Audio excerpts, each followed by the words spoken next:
Okay, so focus area 5 is specific to district and site leadership and what those two groups of people can do to help foster equitable math experiences for all of our students. So this is huge because oftentimes what we support at our sites and what we support from the district level is what gets our focus. And oftentimes, to be blunt, that's where a lot of that initiative fatigue comes from. So we need to be conscious of that, and we need to be conscious of the time that we give teachers and how we protect that time for them to do the right work if we want to see the change that we want to see within our system.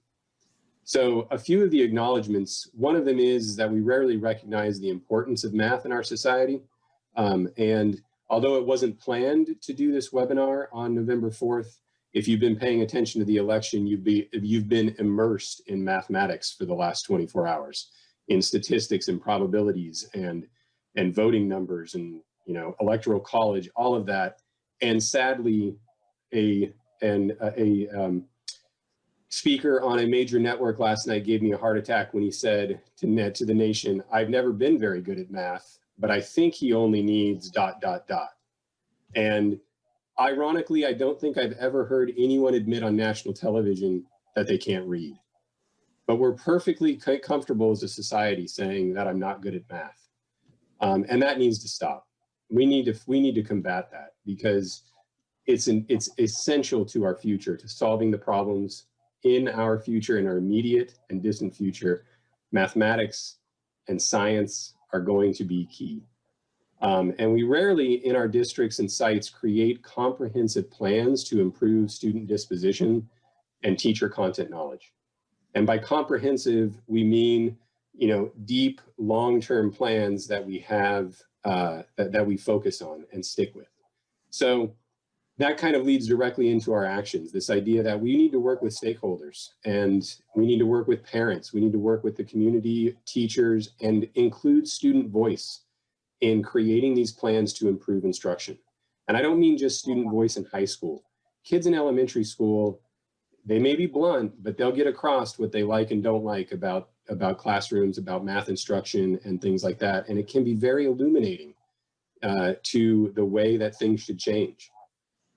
So develop those comprehensive plans to improve math instruction. Address unjust and inequitable policies.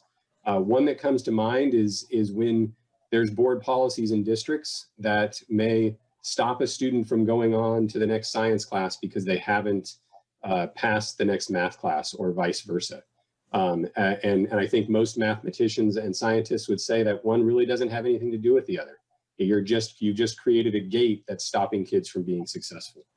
And so finally, being conscious of the time we provide for teachers and the social and emotional well-being of our staff and students. And I think in our current environment, although we did write this document, not knowing we were going to be virtual learning, and hoping now that we're in this situation that the ideals within the document will persist and continue to influence work beyond our current reality, social emotional well-being of staff and students is a huge focus right now that I believe everybody is intent on. So finally, as far as that accountability goes, developing those long-term plans for your district focused around increasing the quality of math instruction, and have the courage to go slow with those plans. Go slow, check to see what's working and what's not, and improve. Don't just throw the plan out and buy a new program when it doesn't work, or buy a new textbook when it doesn't work, or this program hasn't been working for 2 years, so we're going to try this one now. Every piece of research we read, we all know from anything we've heard or read that 3 to 5 years is a minimum for implementation. Yet we give anything we implement in education 3 to 5 years. So again, it's absolutely paramount that we include all stakeholders in this conversation.